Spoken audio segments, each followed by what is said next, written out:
Scoper Gaban có thể là người đàn ông có vết sẹo bỏng. Vì sao? Chào các độc giả của One Piece thân mến.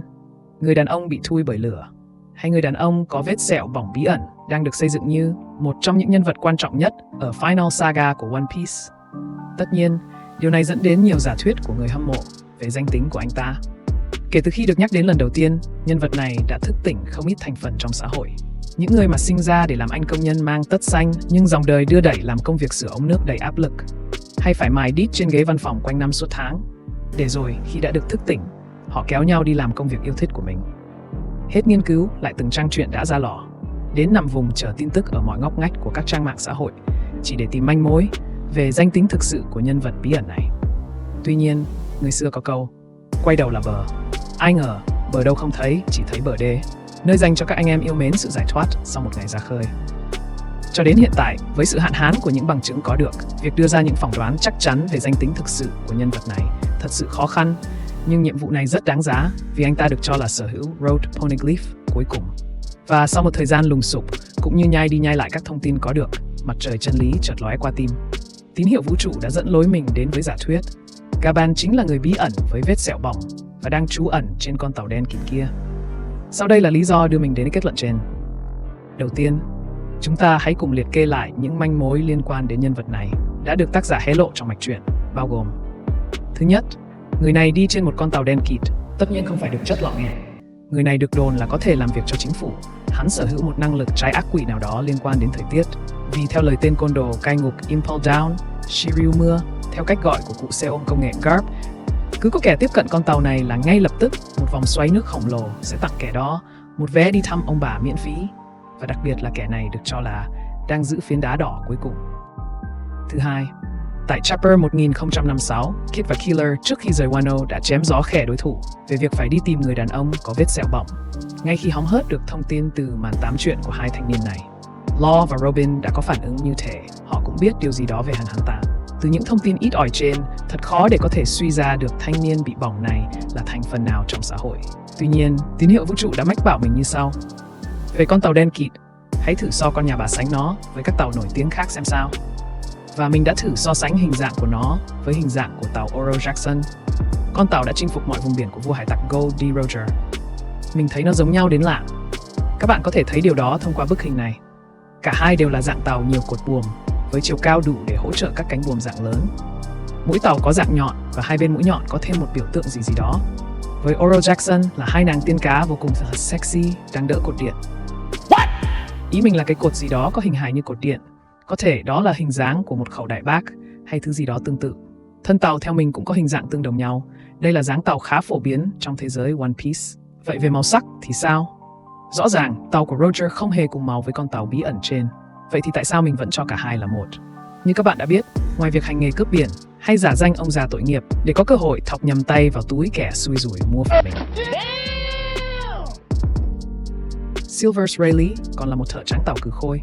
Với khả năng tráng tàu như vậy, sẽ ra sao nếu Rayleigh làm điều tương tự như việc tráng tàu của mình với Oro Jackson, và thay vì dùng nhựa, Rayleigh đã dùng lớp sơn có màu đen kịt nhỉ? Đến đây, câu hỏi đặt ra là Rayleigh đã làm điều này lúc nào? Tín hiệu vũ trụ lại một lần nữa nhắc mình đã từng có lần Rayleigh kể rằng ông bị đắm tàu tại một vùng biển nào đó và được Hatchan, người sau này gia nhập băng Along cứu.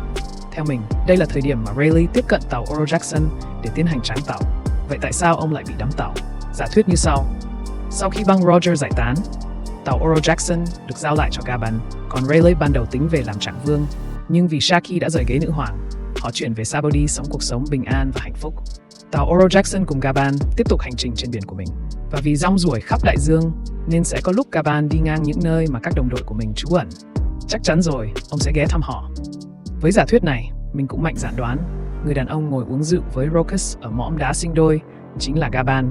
Và khi đi ngang vành đai tĩnh lặng, Gaban cũng không quên ghé thăm Rayleigh. Tại thời điểm này, Rayleigh thấy cần phải thay đổi màu sắc của con tàu để Gaban có thể đi trên đó mà không gây quá nhiều sự chú ý, và để không ai biết đó từng là con tàu của vua hải tặc. Mình nghĩ thay vì cập bến Sabaody để thăm Rayleigh, Gaban chỉ có thể gặp ông ở vành đai tĩnh lặng, vì để đến Sabaody, Gaban phải lặn xuống đảo người cá. Điều đó khá là cồng kềnh. Trong khi với kinh nghiệm làm trạng vương hụt của mình, Rayleigh có thể tự mình đi qua vành đai tĩnh lặng. Sau khi gặp Gaban và tráng lại con tàu với màu đen, Rayleigh trở về Sabaody nhưng trên đường bị đắm tàu. Có lẽ đây là thời điểm ông gặp Hatchan. Việc Rayleigh bị đắm tàu thì không có gì lạ. Ông cũng từng đối diện việc này khi đến kiếm Luffy ở đảo Phụ Nữ sau trận chiến thượng đỉnh. Rayleigh có thể bơi được từ vành đai tĩnh lặng đến đảo Phụ Nữ, có lẽ là thành quả của rất nhiều lần bị như vậy trước đây. Với sức mạnh cơ bắp thuần túy khủng khiếp của mình, nhiều người còn đùa rằng ngày xưa ông không chỉ bơi một mình mà còn tranh thủ cõng cả Shaki đến đảo Phụ Nữ cho vui. Làm sao mà mệt cho được khi mà cứ mọi chỗ nào là lại được Shaki massage kỹ lưỡng chỗ đó. Oh my god! Wow! Nghe thật phê cần phải không các bạn? Quay lại với hành trình của Gaban, không loại trừ điểm đến hiện tại của ông đang là Elbaf, có lẽ là để thăm Shanks và thực hiện nhiệm vụ mà Roger giao phó, gặp Luffy và giao phiến Poneglyph cuối cùng cho cậu. Vậy thì nhân vật bí ẩn mà tác giả giới thiệu gần đây có khả năng chính là Gaban. Nói vậy thì nghe có vẻ đơn giản cho Luffy quá phải không? Mình cũng thấy như vậy, nhưng với Oda không gì là không thể. Sẽ ra sao nếu Oda thêm vào tình tiết Gaban đến Elbaf và phiến đá rơi vào tay thế lực mà Luffy phải đối đầu tiếp theo? Có thể ông bị lấy đi phiến đá bởi vũ lực hoặc một cú lừa nào đó, và ông đang chờ Luffy đến để cùng lấy lại phiến đá. Mọi chuyện đều có thể xảy ra phải không nào? Tiếp theo, chúng ta đến với bí ẩn, xoáy nước khổng lồ có thể nuốt chửng mọi thứ đến gần con tàu. Kẻ gây ra việc này là ai và có năng lực gì? Lý giải cho bí ẩn này, tín hiệu vũ trụ mách bảo mình đó là do quả trứng trên tàu Roger gây ra. Nói đến đây chắc chắn có nhiều bạn thắc mắc, quả trứng thì làm sao mà tạo ra được xoáy nước và gió lốc các kiểu phải không nào? Vậy thì sẽ ra sao nếu quả trứng này là của một sinh vật thần thoại? Tên của nó là gì? Theo mình, đó chính là sinh vật được mệnh danh thủy quái với khả năng kiểm soát nước và thời tiết. Thonglo. Giả thuyết này nghe có vẻ phê cần, nhưng cũng không hẳn là không có căn cứ. Mình không nghĩ Oda cho chúng ta thấy quả trứng trà bá trên tàu Roger chỉ để làm màu. Hẳn, nó phải đóng một vai trò gì đó trong bộ truyện thì nó mới được thể hiện rõ ràng như vậy. Các bạn có thể thấy quả trứng có kích thước không hề nhỏ. Nó chiếm một phần khá lớn trên tàu của vua hải tặc. Chắc chắn nó là trứng của một sinh vật thần thoại nào đó, thứ mà Oda dùng để tạo thêm phần hấp dẫn trong bộ truyện của mình. Cuối cùng, về việc cả Law và Robin đều phản ứng trước thông tin úp úp mở mở của Kid và Killer. Mình cho rằng cả hai thật sự không có thông tin về nhân vật này, chỉ đơn giản là họ cảm thấy thắc mắc và tò mò trước hé lộ của Kid.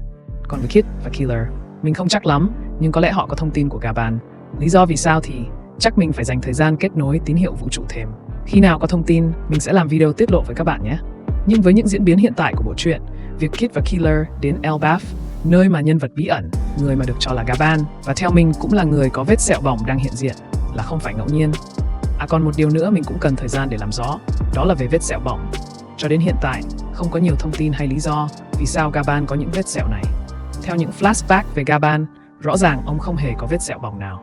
Có lẽ chúng ta phải đợi thêm những tiết lộ mới của Oda về bí ẩn này thôi. Hãy cùng chờ xem. Trên đây là tất cả những giả thuyết từ vũ trụ mà mình có được về việc Scoper Gaban có thể là người đàn ông có vết sẹo bỏng. Hy vọng mang lại những thông tin hữu ích và thú vị cho các bạn giải trí. Và vì đây là những suy nghĩ cá nhân, nên mong các bạn ném đá nhẹ tay. Mong nhận được những đóng góp, ý kiến cá nhân của các bạn dưới phần comment của video. Cảm ơn các bạn. Nhớ đăng ký kênh và bấm like cho video của mình để mình có thêm nhiều động lực nhé.